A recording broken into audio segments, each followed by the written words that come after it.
Want to know the what, when, why, and how? Hop on!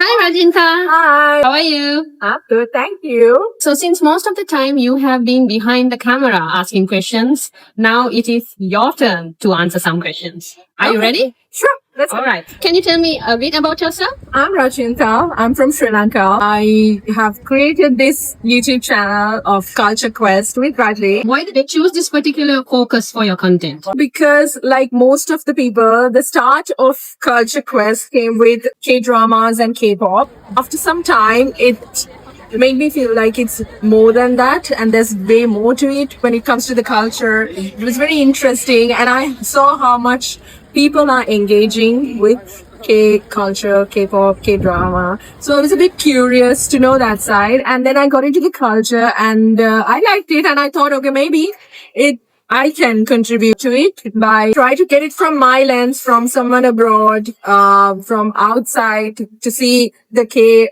culture and K-pop, K-dramas, and yeah. So the curiosity kind of built this channel. How would you describe your channel in one sentence? Well, it's a channel with cultural conversations, discoveries, and being real. So I just want people to feel like, we're sitting together and we're talking about it together. And it's not just a learning space, but to be real with, audience. What core value or principle guides the way you run your channel? Well, this all started because I became a part of K Influencer Academy for 2025. For the last 3-4 months, they have been really guiding me through this program, and they have been helping me to build the content. It's always influenced by them. They give me the pathway and help me to find my way of telling the stories. And they have been really helping me a lot in the last 4-5 months. Also, to help them spread the word of K culture to the world through my lens. It has been all thanks to K Influencer. What is the most memorable content you've made and why? The one that I made regarding my choi. What I really like the most when it comes to South Korea, my answer there was people, because I had some amazing experiences during my first trip to Seoul. So the most memorable one should be that one. What was the most challenging video to produce and how did you overcome it? Very first one that I did for K Influence Academy. That was pretty much the first time I made any content. So that was really challenging. Topic was how I felt personally when I got selected as a K influencer. It was really challenging to bring my thoughts together. And then when it came to all the editing, that was even more challenging because I have never really edited videos or I've never used the tools. So how I overcame it was just that I did a lot of research during that time, and I was looking at all sorts of tutorials. I was trying to find the correct way to build it. But for me personally, I feel like the final outcome would have been better, but it was my first video. So there were so many rookie mistakes over there. But I can see that over time, the content, thanks to them, have been really polishing well. So it's going well now. Through the K Influencer Academy's guidelines also, they gave us a lot of guidance. So thanks to them and YouTube tutorials, I somehow overcame it. When do you feel most immersed or joyful while creating content? So basically, I'm an introvert. So usually I don't connect with people much, and I am kind of in my own box. So thanks to this, I have been able to get out of my comfort zone. I meet a lot of people now, and I connect a lot with people. Also get to realize how the Sri Lankan culture and the Korean culture are very similar to each other. So there are so many points that I come across that brings me a lot of joy. And especially if I have to choose one, I would say it's the chance that it gives me to connect with people, because I get to hear a lot of stories. I get to hear a lot of experiences through others, and then I can connect it with my personal experience. So the most joyful thing while creating content would be for me to have the chance to meet with other people and share their stories through my lens. Oh, thank you. Yeah, Raji, who do you consider your core audience or fans? mainly all the Sri Lankans long dreaming to go to Seoul. I just want to encourage them through my content to give them the idea of how beautiful and great everything is when it comes to South Korea. K-drama, K-pop, K-culture, K-food fans here in Sri Lanka and Asia. Has viewer feedback ever influenced the direction or format of your content? When I visited Seoul, I think I tried to document my entire journey so that it will be useful for my viewers because some of them have pointed it out, like to give them the actual picture of what happens when you're solo traveling or when you travel to Korea, what challenges you face. So this was something that I was not hoping to do at the beginning, but since I have heard from them, since they requested, so when I went, I made sure that I will document everything from the airport to coming to the subway and buying your T-Money card, or what's the difference between the Korea Pass and T-Money card, for example, and how to get around Seoul when it comes to the subways or the buses, and what apps you should use, and mainly what as a foreigner we have to go through when we buy concert tickets in Seoul.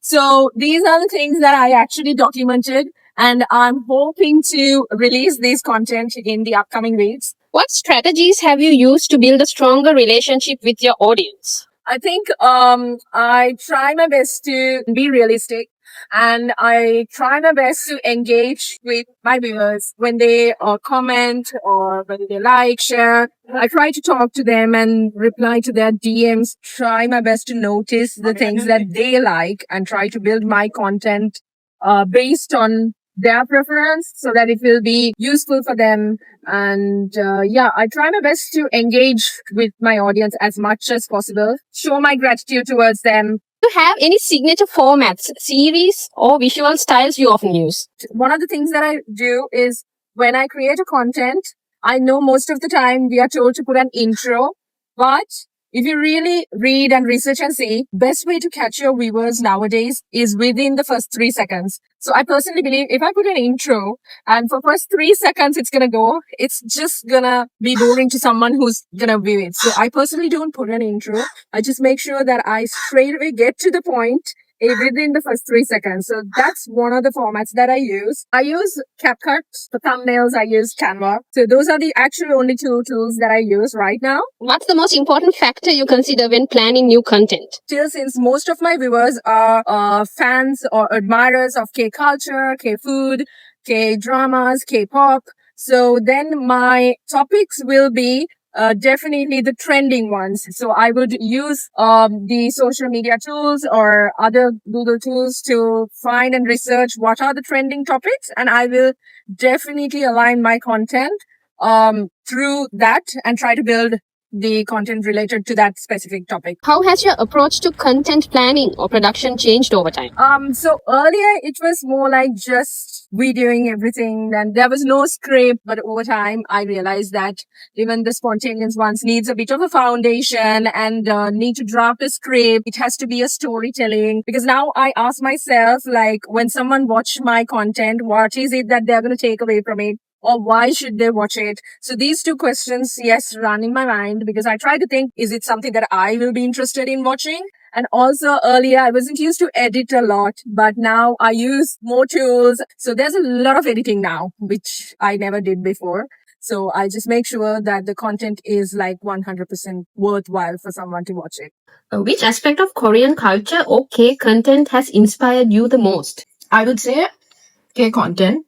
Because when I got into like K culture and everything on social media, what I first saw the most was all the content creators who were creating all this wonderful content.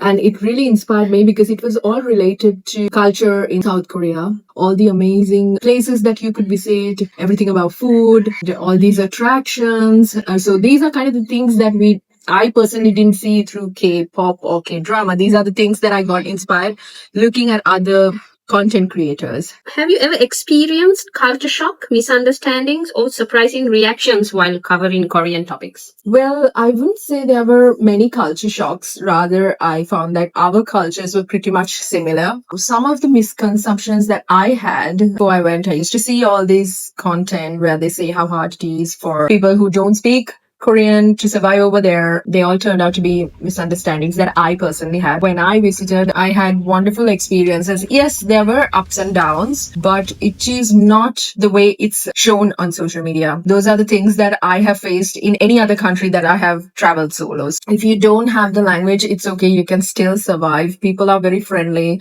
Like you can just use Papago or something, an app if you really want to like communicate with the locals. But even if not, if you just show something on your phone, they will always like guide you. They will stop and try to find the road or the bus stop or anything. They will do that for you. What kind of content related to Korean culture would you like to create in the future? I think it would be K-food. I still haven't really started exploring K-food much. I did not try a lot of K-food, but I did see that there's so many varieties and so many dishes that locals really consume. I would really like to cover Korean food in the upcoming content. How do you plan to grow or improve your channel after this interview? I'd like to focus more on building variety of videos related to K culture. Like I said in the previous questions, I will now focus on my journey as a solo traveler in Seoul to do more videos, starting to get in more viewers. So I have to be at it. I have to be consistent. One final question.